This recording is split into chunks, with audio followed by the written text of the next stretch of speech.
Bismillahirrahmanirrahim. Assalamualaikum warahmatullahi wabarakatuh. Innal hamdalillah nahmaduhu wa nasta'inuhu wa nastaghfiruh wa na'udzu billahi min shururi anfusina wa min sayyiati a'malina. Man yahdihillahu fala mudilla lahu wa man yudlil fala hadiya lahu.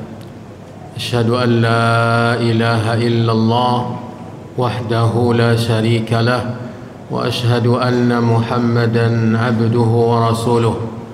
يا أيها الذين آمنوا اتقوا الله حق تقاته ولا تموتن إلا وأنتم مسلمون. يا أيها الناس اتقوا ربكم الذي خلقكم من نفس واحدة وخلق منها زوجها وبث منهما رجالا كثيرا ونساء واتقوا الله الذي تساءلون به والأرحام إن الله كان عليكم رقيبا. يا أيها الذين آمنوا اتقوا الله وقولوا قولا سديدا يصلح لكم أعمالكم ويغفر لكم ذنوبكم ومن يطع الله ورسوله فقد فاز فوزا عظيما. أما بعد فإن أحسن الحديث كتاب الله وخير الهدى هدي محمد صلى الله عليه وسلم وشر الأمور محدثاتها فإن كل محدثة بدعة وكل بدعة ضلالة وكل ضلالة في النار. ثم أما بعد معاشر المسلمين معاشر المسlimat jemaah subuh yang semoga senantiasa dirahmati, dimuliakan, diridhai dan dilindungi Allah Subhanahu wa taala. Mulai pagi hari ini tanggal 1 Ramadan, pengajian subuh kita sebagaimana di bulan Ramadan yang lalu atau bulan-bulan Ramadan yang lalu kita khususkan untuk pelajaran tafsir, dan kita meliburkan diri dari mempelajari kitab hadis. Dalam hal ini adalah kitab Sunan Abi Abdurrahman Ahmad ibni Shu'aib An-Nasa'i rahimahullahu ta'ala. Dan sebagaimana kemarin telah kita isyaratkan bahwa surat yang akan kita pelajari pada Ramadan tahun 1445 Hijriah ini adalah surat yang ke-14 dari surat-surat Al-Quran, yaitu surat Ibrahim, yaitu surat Ibrahim. Terdiri dari 52 ayat, Semoga berakhir Ramadan insyaallah selesai kita pelajari surat ini. Bila perharinya 1 ayat saja, berarti perharinya 2 ayat, berarti kita bisa menyelesaikannya sebelum berakhir Ramadan. Andai nanti selesai sebelum Ramadan berakhir, maka kita akan tambahkan ke surat yang lebih pendek di sisa-sisa dari bulan Ramadan yang kita gunakan untuk senantiasa bersama ayat-ayat Allah Subhanahu wa taala. Para jemaah yang dirahmati dan dimuliakan oleh Allah Subhanahu wa taala, cara pelajaran kita ini sebagaimana biasa. Yang pertama adalah dalam setiap pertemuan insyaallah kita akan dengarkan bacaan ayat yang akan kita pelajari dari peserta, mendengarkan bacaan ayat yang kita pelajari dari yang hadir, kemudian baru kita uraikan makna kata per kata, kemudian kita bacakan apa yang diuraikan oleh para ulama tentang tafsir ayat tersebut. Nanti bila ada kesempatan kita sediakan untuk tanya jawab. Ya. Yang pertama, untuk pertemuan pertama ini kita akan mempelajari seputar surat Ibrahim ini. Seputar surat Ibrahim.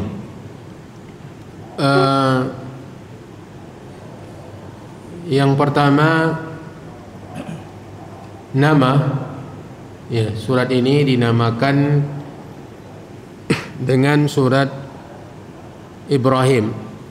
Ya, dinamakan dengan surat Ibrahim, merupakan nama salah seorang nabi, ya. Merupakan nama dari salah seorang nabi, yaitu Khalilur Rahman, Nabi Ibrahim alaihi salam. Ada beberapa surat di dalam Al-Quran yang dinamakan dengan nama Nabi, mulai dari Nabi Yusuf atau Nabi Yunus, ya, Nabi Yunus. Setelah surat At-Taubah ada surat namanya surat Yunus. Kemudian setelahnya surat Hud, ya, setelah surat Yunus ada namanya surat Hud. Kemudian surat Yusuf alaihi salam, kemudian surat Ibrahim. Jadi beruntun penamaan surat-surat dengan nama Nabi, ya, Yunus, Hud, Yusuf, kemudian dicelah-celahi oleh Ar-Ra'du, kemudian baru surat Ibrahim, ya. Surat-surat ini juga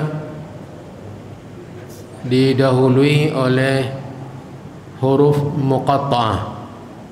Surat-surat yang dinamakan dengan nabi-nabi ini, mulai dari surat Yunus, Hud, Yusuf, didahului oleh kalimat alif lam ra, ya, alif lam ra, dinamakan dengan huruf muqatta'ah. Diistilahkan oleh ulama tafsir dengan huruf apa? Al-muqatta'ah, yaitu gabungan dari huruf-huruf yang tidak ada, tidak merupakan sebuah kata dalam bahasa Arab, seperti alif lam mim di awal surah Al-Baqarah, di awal surat Ali Imran, dan beberapa surat yang lainnya yang dimulai dengan alif lam mim, ya, dengan 3 huruf alif lam mim. Kemudian dengan alif lam ra. Ada beberapa surat juga, di antaranya surat-surat yang bernama Nabi yang sekarang kita pelajari, itu surat Ibrahim. Sebelumnya surat Yunus tadi alif lam ra, Hud juga alif lam ra, Yusuf juga alif lam ra, ya. Ada juga yang disebut dengan huruf muqatta'ah ini yang dimulai dengan alif lam mim sad, awal surat Al-A'raf, alif lam mim sad. Dan ada yang dikenal dengan at-tawasin, huruf muqatta'ah yang didahului oleh tasin. Tasin ada ditambah dengan mim, tasim mim. Ada hawamim, itu surat-surat yang dimulai dengan huruf hamim, hamim. Ada beberapa surat ada ditambah dengan ain, sin, qaf, ya.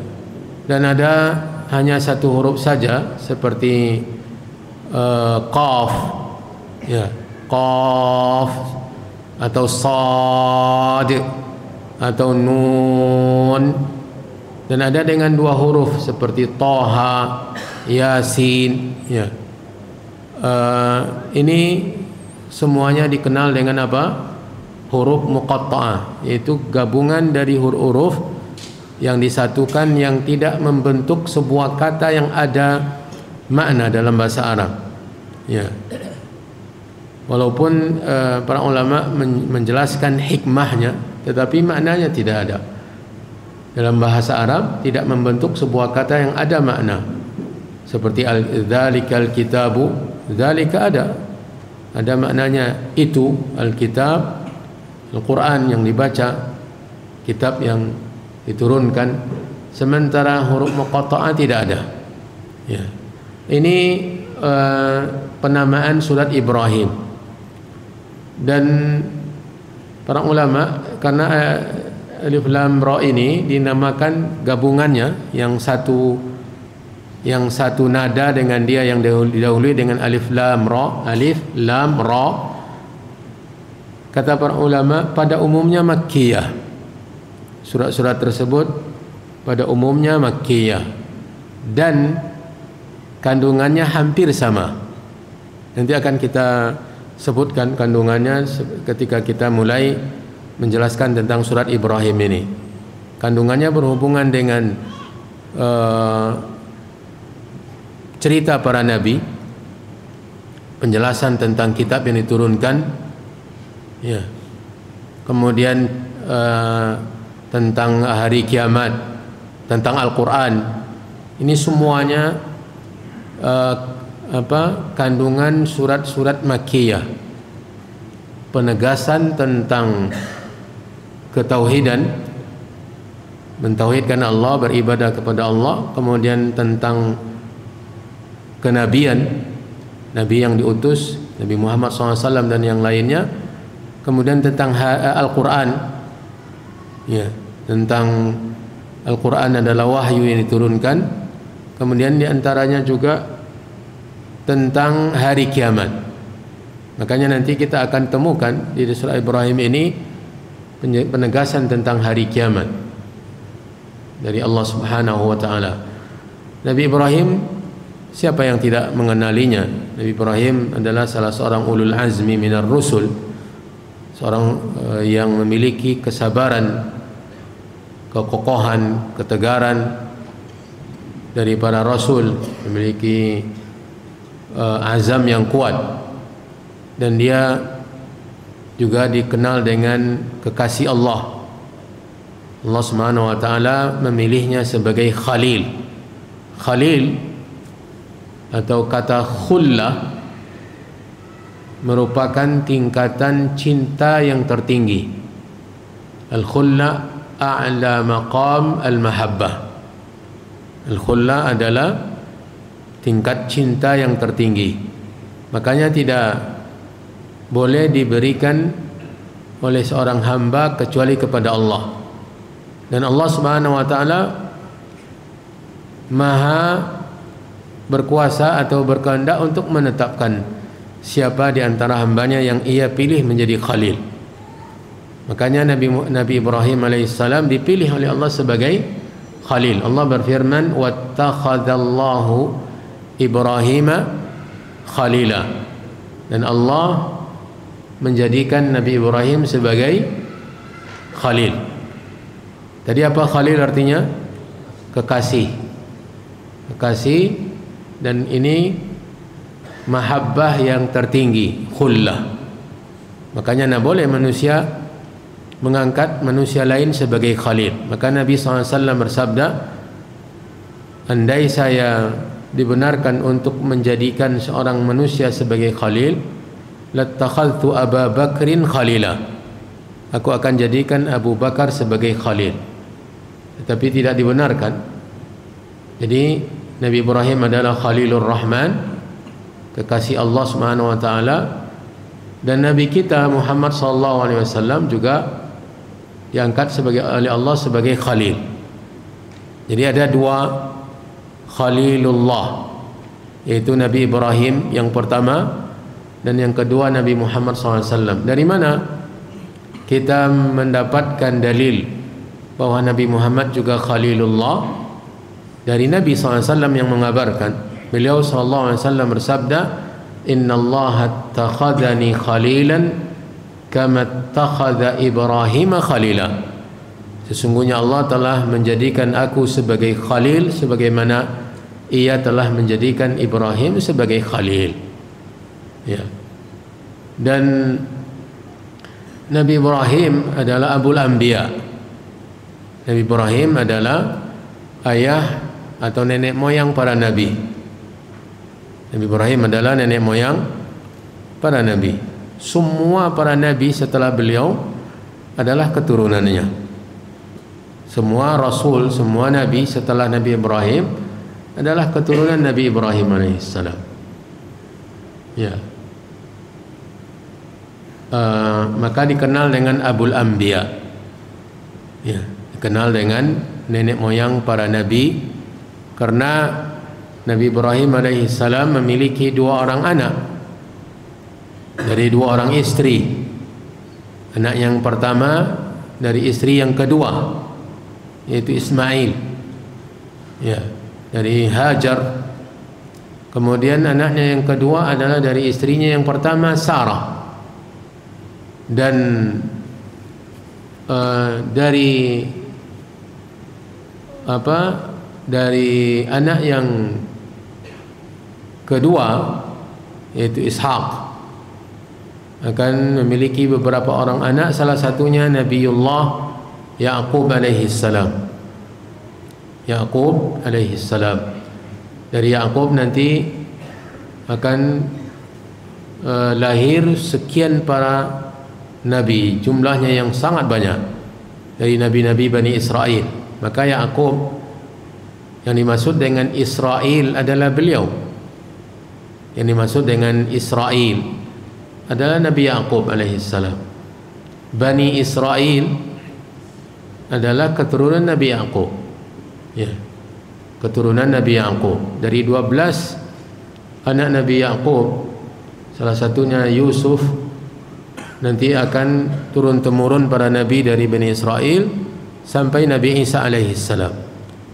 Kemudian dari anaknya yang pertama Ismail akan muncul nabi terakhir, nabi kita Nabi Muhammad SAW, khatamul anbiya wa imamul mursalin. Para ulama sepakat bahwa Nabi Muhammad SAW adalah keturunan Nabi Ismail. Mereka ketika menyusun nasab, jalur nasab Nabi Muhammad SAW, mereka menyebutkan bahwa Nabi Muhammad SAW dari Kinana, dan mereka memastikan bahwa Kinana min zurriyati Ismail, ya, dari keturunan Nabi Ismail ibn Ibrahim alaihimus salatu wa atammut taslim. Jadi itu Nabi Ibrahim alaihissalam. Beliau termasuk Nabi yang hijrah dari Irak kemudian ke Mesir, kemudian diperintah oleh Allah untuk ke Jazirah Arab, ke Mekah, dan berdakwah di sana menegakkan tauhid.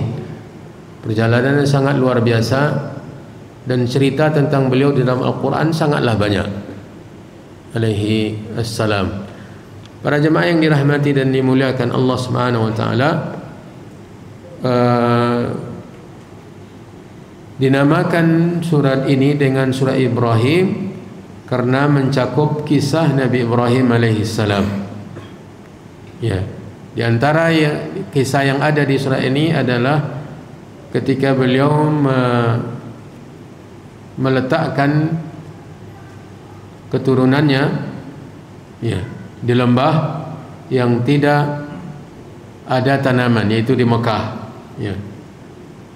Dan juga mengandung syukurnya Nabi Ibrahim alaihissalam terhadap nikmat yang Allah berikan kepadanya dari 2 orang anaknya, Ismail dan Ishaq, ya. Kemudian surat ini sebagaimana yang tadi kita sampaikan adalah surat Makkiyah. Makkiyah maksudnya adalah surat yang diturunkan sebelum hijrah. surat yang diturunkan sebelum hijrah. Sepakat atau dinukilkan ijma' bahwa surat Ibrahim ini surat Makkiyah kecuali 1 atau 2 ayat dari 52 ayat tadi, ya, semuanya Makkiyah sebagaimana disepakati oleh para ulama, kecuali 1 atau 2 ayat saja, sisanya adalah Makkiyah. Baik, yang perlu kita catat sebelum masuk ke pelajaran kita adalah tema-tema yang disinggung oleh surat Ibrahim ini. Apa saja tema yang disinggung oleh surat Ibrahim ini? Yang pertama, surat Ibrahim akan menyinggung tentang Al-Quranul Karim, sebagaimana surat Makkiyah akan menyinggung tentang Al-Quranul Karim, bahwa dia adalah kitab petunjuk. Kemudian surat Ibrahim ini juga akan menyebutkan tentang kerajaan Allah, kekuasaan Allah Subhanahu wa taala di langit dan di bumi, dan Allah Subhanahu wa taala telah mengutus rasul-rasul dengan bahasa kaum masing-masing. Ini diantara kandungan surat Ibrahim, menceritakan tentang Al-Quran, bahwa Al-Quran adalah kitab petunjuk, di dalamnya ada keterangan. Kemudian surat Ibrahim menceritakan tentang kekuasaan dan kerajaan Allah di langit dan di bumi. Kemudian bahwa Allah mengutus rasul-rasul menggunakan bahasa kaumnya. Tujuannya agar rasul-rasul tersebut mudah menjelaskan apa yang diinginkan oleh Allah kepada kaumnya. Andai mereka tidak menggunakan bahasa kaumnya, tentu susah. Ya, maka setiap rasul diutus menggunakan bahasa masing-masing kaumnya. Ini juga dijelaskan dalam surat Ibrahim. Yang kedua, surat Ibrahim menceritakan tentang kisah Nabi Musa. Ya. Menceritakan tentang kisah Nabi Musa, kemudian tentang nikmat yang Allah berikan kepada Nabi Musa dan kaumnya tatkala Allah menyelamatkan mereka dari Firaun, dari tentara Firaun. Ini ada dalam surah Ibrahim nantinya, tentang Nabi Musa, nikmat Allah yang diberikan oleh Allah kepada beliau dan kaumnya Bani Israel dengan diselamatkan mereka dari Fir'aun dan bala tentaranya. Kemudian disebutkan juga berita-berita sebagian para nabi bersama kaumnya. Nanti akan ada nabi-nabi yang lain di samping Nabi Ibrahim. Kemudian nanti ada Nabi Musa. Kemudian ada nabi-nabi lain yang diceritakan oleh Allah dengan kaum-kaum mereka. Kemudian nanti akan ada dialog, ya, ada dialog antara Rasul dengan utusan, antara rasul-rasul atau nabi-nabi dengan kaumnya, dan bagaimana Allah memberikan balasan kepada orang-orang yang mendustakan. Di antara kandungan surat Ibrahim, para jemaah yang dirahmati dan dimuliakan oleh Allah, adalah menyebutkan tentang beberapa nikmat yang Allah berikan kepada makhluknya. Beberapa nikmat yang Allah ceritakan tentang makhluknya, beberapa nikmat yang telah Allah berikan kepada makhluknya, dan kandungan yang lainnya akan kita temukan nanti ketika kita mempelajari ayat per ayat dari surat Ibrahim ini. Kemudian sekarang kita masuk ke surat Ibrahim, ya.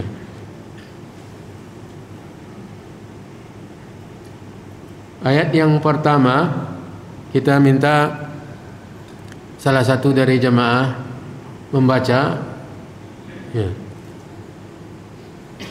Ada pengarah suara, silakan.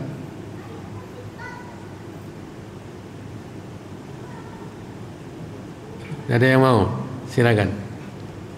A'udzu billahi minasy syaithanir rajim. Bismillahirrahmanirrahim. Alif lam ra. Kitabun anzalnahu ilaika litukhrijan nasa minaz zulumati ilan nur. Minaz zulumati ilan nur bi'izni rabbihim ila siratil azizil hamid. Cukup. Barakallahu fiik. Ayat yang pertama, sebelum ayat yang pertama adalah Bismillahirrahmanirrahim. Bismillahirrahmanirrahim. Sepakat para ulama, para jemaah yang dirahmati dan dimuliakan oleh Allah, bahwa Bismillahirrahmanirrahim adalah satu ayat yang diturunkan oleh Allah Subhanahu wa taala sebagai pemisah antara surat dengan surat. Ini diantara yang disepakati oleh para ulama, bahwa Bismillahirrahmanirrahim sebuah ayat yang diturunkan oleh Allah Subhanahu wa taala sebagai pemisah antara surat dengan surat. Ya, antara surat dengan surat. Jadi setiap awal surat pasti ada Bismillahirrahmanirrahim. Dari 114 surat di dalam Al-Quran, semuanya ada Bismillahirrahmanirrahim kecuali surat Bara'ah atau surat At-Taubah. Ya. Dari 114 surat di dalam Al-Quran, setiap surat itu ada Bismillahirrahmanirrahim di pangkalnya sebagai pemisah dengan surat sebelumnya, kecuali surat Bara'ah atau surat At-Taubah. Berarti tersisa berapa bismillahnya? 113. Berarti totalnya Bismillahirrahmanirrahim dalam Al-Quran berapa? Tapi kurang tadi. Jadi totalnya tetap 114. Bismillahirrahmanirrahim, totalnya di dalam Al-Quran tetap 114. Dari mana kita dapatkan tambahan yang kurang tadi? Di tengah-tengah surat. Kalau tadi di pangkal surat memang 113, dikurangi 1 karena para ulama menceritakan bahwa Bara'ah atau surat Taubah ini sebenarnya banyak sekali nama-namanya. Dia identiknya dengan surat peperangan, karena surat perang, surat berlepas diri. Bara'atum minallah, Allah telah berlepas diri. Jadi surat yang tegas, surat keras. Makanya para ulama mengatakan bahwa tidak pantas ada Ar-Rahman Ar-Rahim sebelum At-Taubah. Ar-Rahman Ar-Rahim Maha Pengasih, Maha Penyayang. Sementara surat Taubah dimulai dengan apa? Bara'atum minallah, berlepas diri dari Allah Subhanahu wa taala. Jadi kekerasan, ada surat perang. Ya, sehingga tidak layak atau tidak pantas untuk dimulai dengan kasih sayang. Ya. Maka tidak ada Bismillahirrahmanirrahim di awal At-Taubah. Ada lagi yang mengatakan bahwa karena surat Al-Anfal dengan At-Taubah ini kandungannya hampir sama, maka seakan-akan satu surat. Kandungannya hampir sama, tentang peperangan, tentang pembongkaran aib kedok orang-orang munafikin di surat Al-Anfal dan juga di surat At-Taubah. Maka dianggap satu surat sehingga tidak ada Bismillahirrahmanirrahim. Lalu yang tersisa 113, kalau semuanya total dalam Al-Quran ada 114, tetap 114 kali Bismillahirrahmanirrahim, karena Bismillahirrahmanirrahim nanti akan ada di tengah-tengah surat An-Naml.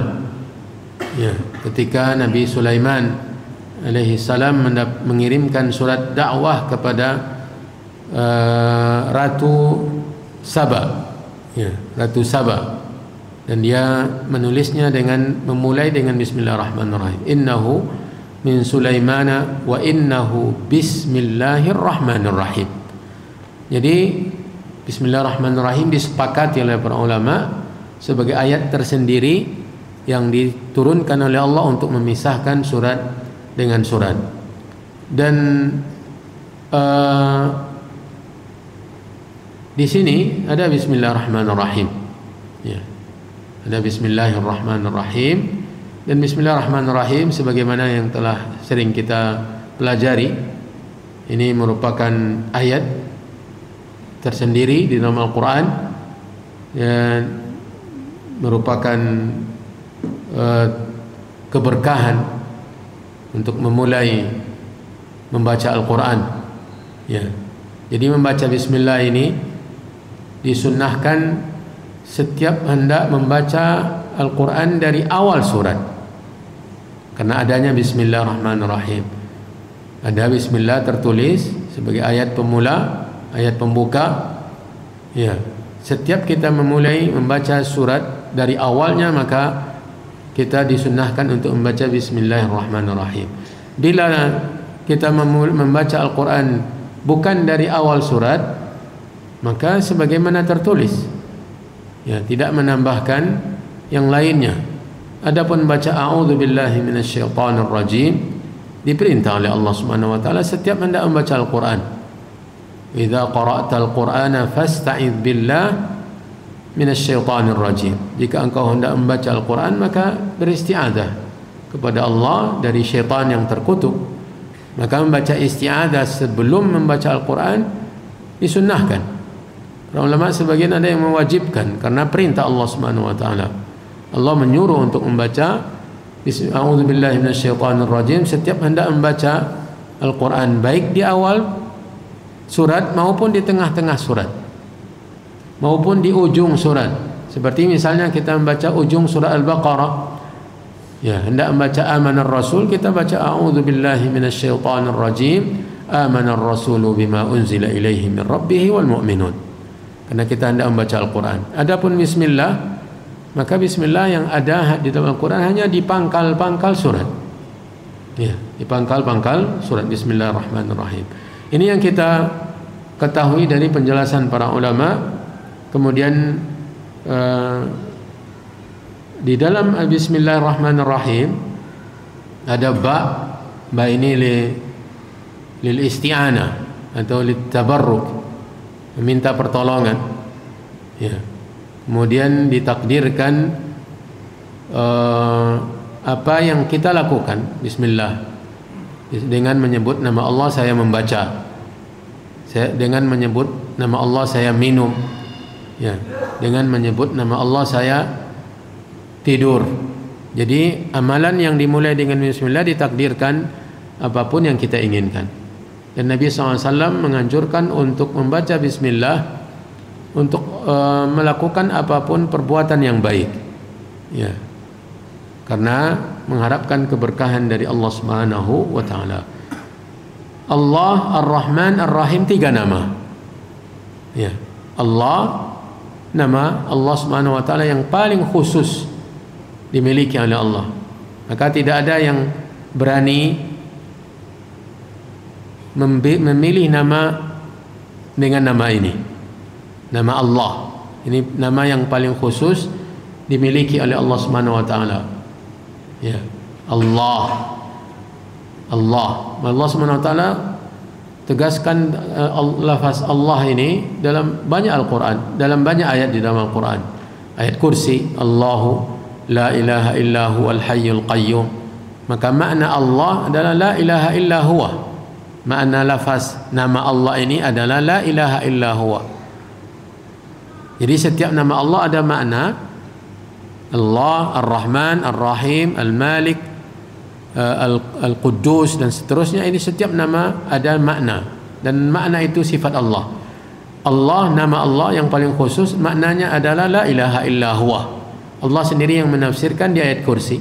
Di akhir-akhir surah Al-Hasyr juga Allah menafsirkan nama Allah, huwallahu alladzi la ilaha illa huwa alimul ghaibi wasyahadati huwar rahmanur rahim Huwallahu alladzi la ilaha illa huwa al-Malik al-Quddus. La ilaha illa huwa makna dari Allah. Allah itu artinya apa? Tidak ada yang berhak disembah kecuali Dia, pemilik ibadah satu-satunya. Ini makna Allah, dari nama Allah. Kemudian Ar-Rahman Ar-Rahim, dua nama Allah. Ar-Rahman satu nama, Ar-Rahim yang kedua. Ar-Rahman Ar-Rahim kedua-duanya menunjukkan sifat rahmat. Ar-Rahman Ar-Rahim menunjukkan sifat rahmat Allah secara zat dan secara atau berkenaan dengan makhluknya. Ar-Rahman ini secara zat, ya, bahwa Allah Subhanahu wa taala kasih sayangnya secara zat. Makanya semua yang berkasih sayang di alam semesta ini adalah buah dari rahmat Allah Subhanahu wa taala yang maha luas. Ya, semua kasih sayang yang ada di muka bumi ini, antara siapapun juga, ini merupakan hasil dari atau merupakan bentuk dari kasih sayang Allah yang meliputi segala sesuatu. Adapun Rahim ini berkenaan dengan makhluknya, dengan hambanya. Allah Subhanahu wa taala memiliki rahim kepada hamba-hambanya yang beriman. Ya, wa kana bil mu'minina rahima. Adalah Allah dengan orang-orang yang beriman maha rahim. Jadi terkait dengan keimanan, ketakwaan, maka Allah rahim. Adapun Rahman, ini kasih sayang Allah mutlak untuk siapapun juga. Bahkan Allah menyayangi, memberikan kasih sayang kepada semua, sampai kepada yang kufur pun kepadanya Allah berikan kasih sayangnya. Diberi nikmat oleh Allah Fir'aun, diberi kekuasaan, diberi kerajaan, diberi bala tentara. Qarun diberi harta yang melimpah. Haman diberi ilmu yang luas, ilmu dunia. Begitu juga Namrud dan yang lain-lain. Itu kasih sayang Allah secara zat. Ya. Sementara Rahim itu kaitannya dengan ketakwaan, keimanan. Ya. Para jamaah yang dirahmati dan dimuliakan oleh Allah, ayat yang pertama tadi, Alif Lam Ra, Kitabun anzalnahu ilaika. Alif Lam Ra kita sudah jelaskan tadi, adalah susunan dari beberapa huruf yang tidak membentuk kata bermakna dalam bahasa Arab. Tidak ada dalam bahasa Arab kata yang ungkapannya Alif Lam Ra artinya ini, tidak ada. Dia susunan huruf-huruf saja. Seperti Alif Lam Mim, Alif Lam Mim Shad, Kaf Ha Ya, seperti bacaan tarawih tadi malam surat Maryam, Kaf Ha Ya Ain Shad, huruf Kaf Ha Ya Ain Shad. Ya. Kemudian setelahnya Thaha. Ya. Jadi susunan huruf-huruf yang tidak membentuk kata yang bermakna dalam bahasa Arab. Para ulama memberikan hikmah seperti yang tadi kita isyaratkan, bahwa ketika orang-orang Arab tidak mampu meniru Al-Quran karena ditantang oleh Allah untuk menirunya, karena mereka menuduh Al-Quran itu susunan Nabi Muhammad SAW, Nabi yang menyusunnya, Nabi yang merangkainya, ya, bekerja sama dengan yang lain-lain. Ya. Andai memang seperti yang kalian tuduhkan, coba kalian tiru. Ditantang oleh Allah untuk meniru satu Al-Quran secara keseluruhan, ternyata mereka tidak mampu. Kemudian diturunkan lagi oleh Allah tantangannya menjadi 10 surat, kemudian bahkan 1 surat. Ya. Fa in lam taf'alu wa lan taf'alu fattaqun nar allati waquduha an-nas wal hijarah. Di awal di surat wa in kuntum fi raibin mimma nazzalna ala 'abdina fa'tu bi suratin. Jika kalian meragukan apa yang telah kami turunkan kepada hamba kami dari Al-Quran, maka tirulah 1 surat. Tapi mereka tidak mampu menirunya. Setelah mereka tidak mampu meniru, padahal orang Arab itu pantang ditantang. Orang Arab itu wataknya itu paling pantang bila ditantang. Ya, mereka tidak akan menerima begitu saja tantangan, membiarkan tantangan tanpa mereka melakukannya. Ya, ini wataknya orang Arab. Tetapi ketika Allah menantang mereka, bahkan diturunkan lagi, tantangan tersebut ternyata mereka memang tidak mampu menirunya. Tidak mampu mereka menirunya. Setelah mereka tidak mampu meniru Al-Quran, muncullah ayat ini, ayat-ayat muqatta'ah, huruf-huruf muqatta'ah ini. Sebenarnya Al-Quran yang kalian tidak mampu menirunya itu juga tersusun dari huruf-huruf yang bahasa kalian sehari-hari tersusun dari huruf-huruf yang sama. Bahasa kalian sehari-hari tersusun dari huruf-huruf yang sama, tidak berbeda sama sekali. Ada alif, ada lam, ada ba, ada kaf, ada ain, ada ta, ada ya, ada sin, ada nun, ada qaf, ada dan seterusnya. Huruf-huruf yang menyusun atau yang merupakan susunan kata-kata kalian sehari-hari itu juga Al-Quran. Tetapi kenapa kalian tidak bisa menirunya? Padahal kata-katanya sama dari huruf-huruf yang sama. Nah, ini menunjukkan bahwa Al-Quran ini benar-benar mu'jiz. Mu'jiz artinya melemahkan dan membuat orang tidak berdaya untuk menirunya. Maka sebagai catatan penting bagi kita para jemaah yang dirahmati dan dimuliakan oleh Allah, bahwa mukjizat Nabi kita Muhammad SAW yang abadi adalah Al-Quran. Mukjizat Nabi SAW yang abadi dan tidak akan hilang oleh waktu, tidak akan lapuk oleh masa, sampai hari kiamat nanti, sampai ketika nanti Allah sendiri yang mengangkatnya, itu tetap akan terjaga, akan abadi mukjizat Nabi Muhammad SAW. Berbeda dengan mukjizat Nabi-Nabi sebelumnya. Mukjizat Nabi-Nabi sebelumnya berakhir dengan berakhirnya masa kenabian atau berakhir bahkan ketika Nabi itu masih hidup. Tongkat Nabi Musa berakhir dengan selamatnya mereka menyeberang Laut Merah. Tidak ada lagi, ya, tidak ada lagi diceritakan dalam Al-Quran tentang mukjizat tongkat Nabi Musa ketika mereka melanjutkan perjalanan dari selesai dari pinggir pantai menuju Baitul Maqdis. Padahal mereka Bani Israel itu disesatkan oleh Allah selama 40 tahun. Tidak tahu kemana. Dari pagi mereka berjalan berputar-putar di Sinai, di gurun Sahara berputar, nanti malam hari sampai ke tempat pertama. Baitul Maqdis mereka tidak jumpai. Ya. Selama 40 tahun kita mencari alamat setengah jam saja sudah putar-putar, tidak juga tahu ketemu, kita sudah bosan. Ini 40 tahun mereka mencari. Tongkat Nabi Musa masih ada, tetapi tidak ceritakan lagi mukjizatnya. Padahal Nabi Musa mungkin sangat membutuhkan. Ya, mereka sangat membutuhkan bagaimana tongkat itu mengarahkan jalan ke Baitul Maqdis. Ternyata mukjizatnya sampai selesai mereka selamat dari Fir'aun saja. Ketika Allah perintahkan Nabi Musa memukul lautan, idrib bi'asakal bahra fanfalaqa fakana kullu firkin kattaudil azim. Selamat mereka ketika dipukulkan oleh Nabi Musa tongkatnya ke laut dan terbelah lautan, membuat 12 lorong jalan di dasar laut. Kemudian mereka selamat sampai seberang dan tidak ada lagi diceritakan oleh Allah. Padahal sebelumnya berkali-kali tongkat Nabi Musa menjadi ular. Berkali-kali. Pertama kali ketika dia menerima wahyu pertama di Bukit Sinai. Pertama kali menerima wahyu.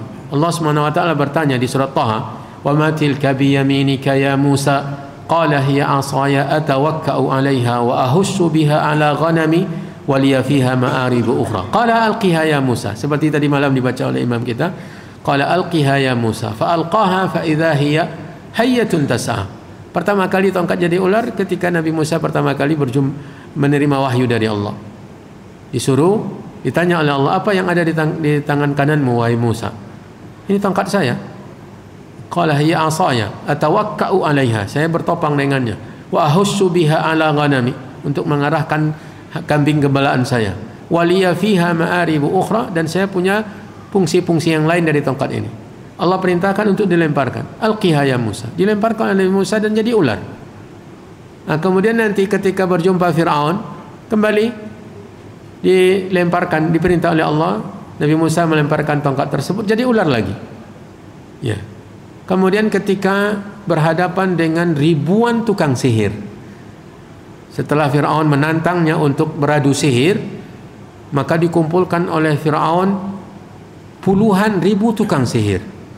Puluhan ribu tukang sihir.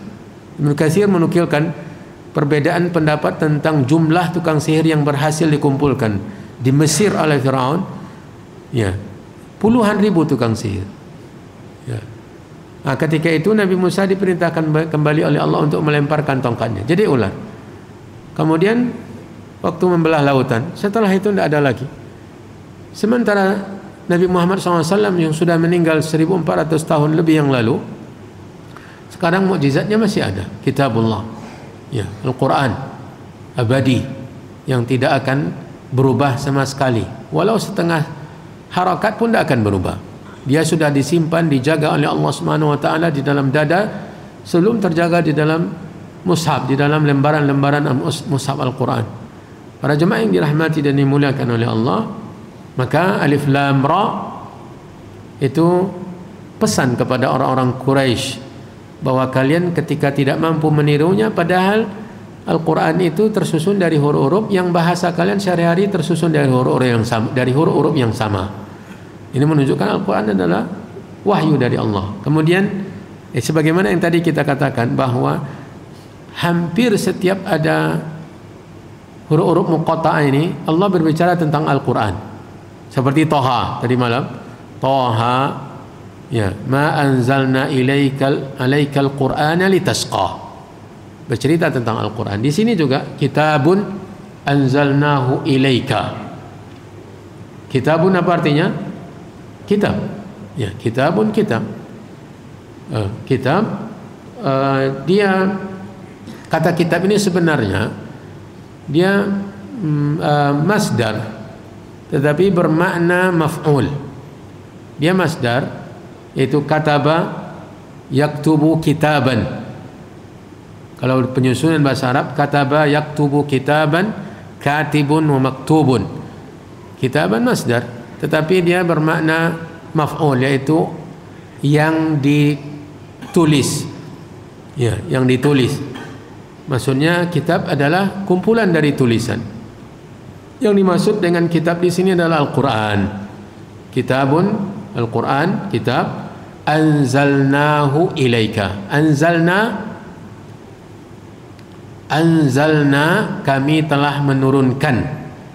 Anzalna, kami telah menurunkan. Kalau anzaltu, saya telah menurunkan. Anzalta, kamu telah menurunkan. Ya. Anzaltum, kalian telah menurunkan. Ya. Anzala artinya menurunkan. Ya. Syahrul Ramadan alladzi unzila. Inilah indahnya bahasa Arab. Unzila diturunkan. Unzila diturunkan. Anzala menurunkan. Anzalna, kami menurunkan. Hu dia objek. Kembali kepada kitab tadi. Kami telah menurunkannya. Ya, telah menurunkannya. Ilaika, kepadamu. Ini Allah Subhanahu wa taala menegaskan tentang Al-Quran yang benar-benar diturunkan kepada Nabi. Ya, yang menurunkan Allah. Kepada siapa diturunkan? Kepada Nabi Muhammad SAW. Ini menunjukkan Al-Quran bukan buatan Nabi, bukan Nabi yang menyusun, bukan Nabi yang merangkai-rangkainya. Karena mereka menuduh Nabi bermimpi, kemudian nanti dimintanya orang lain menuliskan. Memang dia tidak bisa tulis baca, tapi kata-katanya dia dapat dalam mimpi, kemudian nanti disuruhnya orang menulis. Sementara di sini diturunkan. Kami menurunkannya, kata Allah Subhanahu wa taala, kepadamu, kepada Nabi Muhammad SAW. Ini menunjukkan bahwa Nabi menerimanya dari Allah Subhanahu wa taala. Kemudian fungsi Al-Quran, litukhrija, li agar, li itu agar atau supaya, linya li agar atau supaya, tukhrija engkau mengeluarkan, ya, an-nasa manusia, ya, minadh-dhulumati ilan nur, min dari al-zulumat, kegelapan, ilan nur, ilanya kepada nur cahaya. Nah, ini menunjukkan bahwa Al-Quran fungsinya mengeluarkan manusia dari kegelapan kepada cahaya. Kegelapan kufur, gelapnya kesyirikan, pengingkaran, dosa dan kemaksiatan, kepada cahaya iman, cahaya tauhid, cahaya taqwa. Ya. Biizni rabbihim, bi-nya dengan izni, izin, bahasa izin itu bahasa Arab. Ya, adzina ya'dzanu iznan, mengizinkan. Biizni rabbihim, dengan izin Rabb mereka, dengan izin Rabb mereka manusia. Ya. Jadi ini menunjukkan bahwa Nabi SAW dalam berdakwah, dia tidak bertopang kepada kemampuannya. Dalam mengajak manusia menggunakan Al-Quran, dia tidak bersandar kepada kemampuan, tetapi bersandar kepada izin Allah. Makanya dakwah ini, para juru dakwah hanya sebagai pelakon saja, dan mereka menyampaikan agama Allah, nanti Allah yang akan memberikan hasil. Ya. Bila seorang juru dakwah bertopang kepada kemampuan, maka dia tidak akan berhasil. Ya, tidak akan berhasil, karena keberhasilan berdakwah kepada Allah ini bukan dinilai dari banyaknya orang yang menerima, tetapi penilaian Allah Subhanahu wa taala. Pelajaran yang penting untuk kita ambil para jemaah, bahwa ada sebagian para nabi yang tidak punya pengikut. Ada para nabi yang diutus oleh Allah tidak punya pengikut. Ada yang satu orang, dua orang, sekelompok, dua kelompok. Ya, ini menunjukkan bahwa mereka berhasil, dan berhasilnya mereka tidak dilihat dari jumlah pengikut. Jadi mereka ketika berdakwah, mereka bersandar kepada Allah. Maka sekarang, apalagi di akhir zaman ini, tantangan dalam mengajak manusia kepada agama Allah ini besar. Andai kita tidak bersandar kepada Allah, maka dengan cepat kita meninggalkan dakwah. Satu dua orang saja yang menentang, yang menuding, yang menghujat, maka kita sudah tinggalkan medan dakwah. Tidak mau lagi kita menyampaikan agama, karena banyak yang tidak mau, banyak orang yang menentang, banyak orang yang tidak suka. Tetapi kalau kita bersandar kepada Allah, maka walau bagaimanapun juga agama Allah tetap disampaikan. Menerima yang menerima, menolak yang menolak. Nabi Nuh alaihissalam berdakwah 950 tahun. 950 tahun. Wa ma kata fihim alfa sanatin illa khamsina ama. Jadi bi'idzni rabbihim ini catat baik-baik, bahwa Nabi dalam berdakwah dia bertopang atau berpijak, bersandar kepada taufik dari Allah. Ila siratil azizil hamid, ila kepada sirat jalan,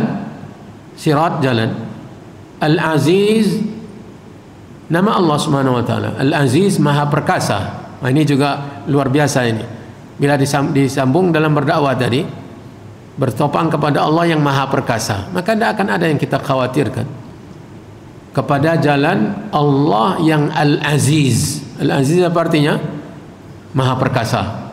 Al-Hamid, ini juga nama Allah yang Maha Terpuji. Yang Maha Terpuji. Maka berjalanlah di atas jalan dakwah. Bersandarlah kepada Allah. Bekali diri dengan ilmu, dengan ibadah, dengan amal saleh. Maka Allah pasti akan memberikan hasil, ya, memberikan buah, akan memberikan pengaruh yang luar biasa. Dan selalulah bersandar kepada Allah yang Maha Perkasa. Orang yang berjalan di atas dakwah terpuji. Yang mau terpuji maka berjalan di atas jalan dakwah. Allah Subhanahu wa taala berfirman, "Ud'u ila sabili rabbika bil hikmah." Berdakwalah ke jalan Tuhanmu dengan kebijaksanaan. Maka para jemaah yang dirahmati dan dimuliakan oleh Allah, ini terjemahan kata per kata dari ayat yang pertama yang insyaallah akan kita bacakan uraian tentang tafsir ayat yang pertama ini pada pelajaran yang akan datang. Untuk pagi hari ini kita cukupkan sampai di situ dan saya sediakan beberapa saat untuk soal jawab. Silakan.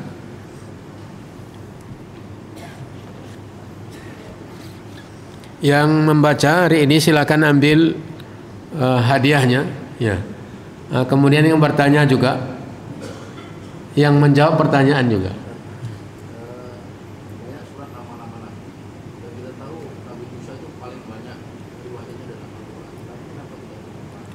Ini pertanyaan bagus ya. Ya. Ada beberapa surat yang dinamakan dengan nama-nama Nabi. Apa saja? Tunggu dulu. Surat-surat Nuh, Ibrahim yang sekarang kita pelajari, Yunus, Hud,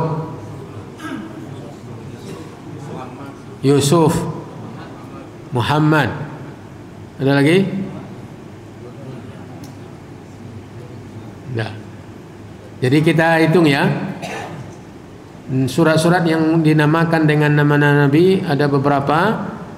Yusuf, Yunus, Hud, Yusuf, Ibrahim, kemudian Muhammad, kemudian Luqman bukan Nabi. Siapa lagi tadi? Nuh, Nabi Nuh alaihi salam. Ya. Nanti kita tanya. Ingat baik-baik. Kemudian pertanyaannya ini, sementara Nabi Musa alaihi salam, dari sekian banyak nama surat yang dinamakan nabi-nabi tadi, yang banyak yang sering ditemukan adalah cerita Nabi Musa. Mulai dari surah Al-Baqarah dan terus banyak sekali. Tetapi kenapa kita tidak menemukan surat yang bernama Musa? Ya, ada yang bisa jawab?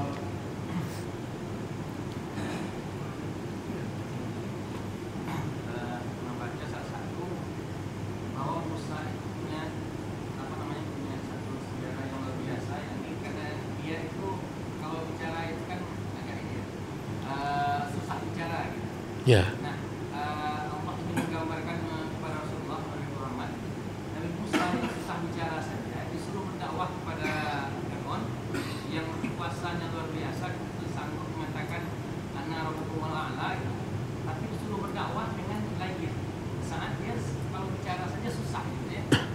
Nabi Muhammad yang mempunyai bicaranya bagus, omongannya bagus, tentu harus lebih kuat lagi ketika belajar dengan Nabi Musa. Karena itu Nabi Musa diberikan diceritakan lebih banyak dalam ayat Al-Quran. Ya, uraian Bapak ini bagus sekali ya. Cuma Bapak silakan nanti ambil hadiah, pilih yang pertanyaan kita mungkin begini. Dari nama-nama surat yang dinamakan dengan nama Nabi tadi, kita tidak temukan surat yang bernama Musa. Ya. Sementara nabi-nabi yang lain kok ada. Nabi Yunus, Hud, Yusuf, Muhammad, Nuh. Ya. Kenapa Nabi Musa yang ceritanya banyak dalam Al-Quran tidak disebutkan satu surat yang bernama dia. Jadi kalau jawaban tadi tentang Nabi Musa yang memang pelajaran yang sangat luar biasa tentang bagaimana Allah Subhanahu wa taala menyuruhnya berdakwah kepada Firaun, manusia yang paling kufur, dan memerintahkan beliau untuk berkata dengan lemah lembut, padahal dalam berbicara dia sendiri mengatakan kepada Allah Subhanahu wa taala ketika meminta Nabi Harun membantunya karena dia tidak terlalu mudah berbicara. Ya, ada kesusahan dalam menyampaikan kata-kata. Ya, itu bagus ya. Cuma jawaban tentang pertanyaannya tidak ke sana. Wallahu alam, kalau jawaban sederhana memang tidak ada. Ya, kita tidak temukan ada surat yang bernama Musa. Ya, kenapa kita mesti membuatnya nama? Ya. Yang kemudian yang kedua mungkin karena Nabi Musa ini hampir ada pada setiap surat. Kalau seandainya dibuat surat Nabi Musa, banyak surat Nabi Musa. Ya. Banyak sekali cerita Nabi Musa yang terbanyak setelah Nabi Adam. atau bahkan yang terbanyak sebelum Nabi Adam, Nabi Musa alaihissalam. Andai surat itu dibuat Nabi Musa, nama Nabi Musa, berarti banyak surat yang berhak mendapat nama Musa. Ya, ini diantara alasan yang bisa kita ingat sekarang ini. Tetapi begitulah keadaannya, bahwa tidak ada surat yang bernama Musa. Pertanyaan dapat hadiah, yang keterangan Bapak tadi juga dapat hadiah. Kita kembali tanyakan apa saja surat yang dinamakan dengan nama Nabi. Iya.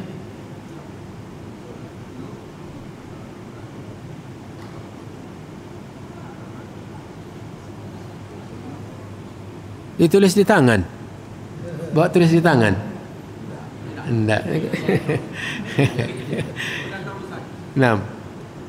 Nuh, Muhammad, Yusuf, Yunus, Hud, Ibrahim. 6. Hah? Ya. Berhak dapat hadiah, silakan diambil ya. Tadi sudah saya rincikan. Ada lagi pertanyaan? Ada yang bertanya? Baik, saya lemparkan satu pertanyaan. Surat yang kita pelajari ini,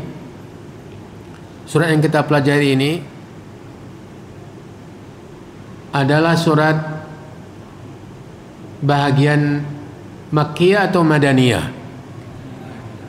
Tunjuk tangan. Makkiyah. Apa artinya Makkiyah?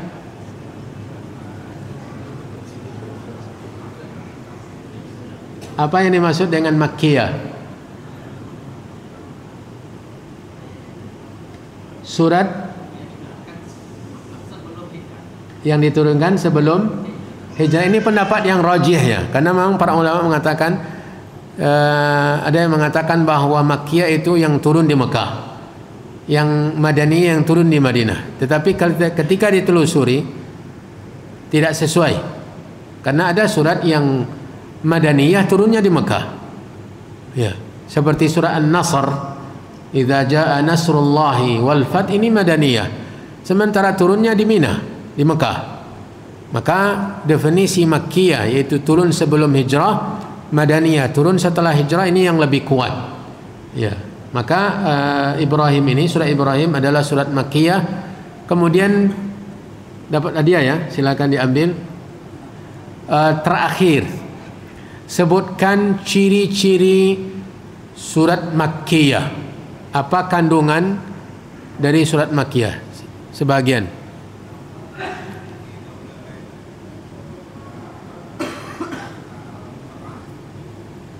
Tidak, ini didahului oleh huruf muqatta'ah. Ini tidak tegas ya. Ya. Al-Baqarah, Alif Lam Mim itu surat Madaniyah. Ya. Ada yang lain? Makkiyah itu kandungannya. Ya, Pak. Surat yang menegaskan tentang kerasulan. Ya, keimanan kepada Nabi, keimanan kepada Rasul, terutama Nabi Muhammad SAW. Ini salah satunya, mendudukkan keimanan kepada Rasul. Kemudian juga mendudukkan ketauhidan tentang esanya Allah dalam beribadah. Kemudian tentang hari berbangkit. Ini yang diingkari oleh orang-orang musyrikin Mekah. Maka surat Makkiyah mengarahkan masalah isi kandungannya kepada masalah ini, terutama, dan juga tentang Al-Quran, mendudukkan tentang Al-Quran sebagai wahyu Allah Subhanahu wa taala. Yang semua yang tadi menunjuk tangan dan kita pilih untuk menjawab, silakan ambil hadiah yang ada di meja saya. Untuk pagi hari ini, para jemaah yang dirahmati dan dimuliakan oleh Allah, kita cukupkan pelajaran kita, semoga bermanfaat untuk semua. Wallahu taala alam, wa sallallahu wasallam wa baraka wa an'am ala nabiyyina wa rasulina Muhammad wa ala alihi wa ashabihi wa man tabi'ahum bi ihsanin ila yaumiddin. subhanakallahumma wa bihamdika asyhadu an la ilaha illa anta astaghfiruka wa atubu ilaik. Wassalamualaikum warahmatullahi wabarakatuh.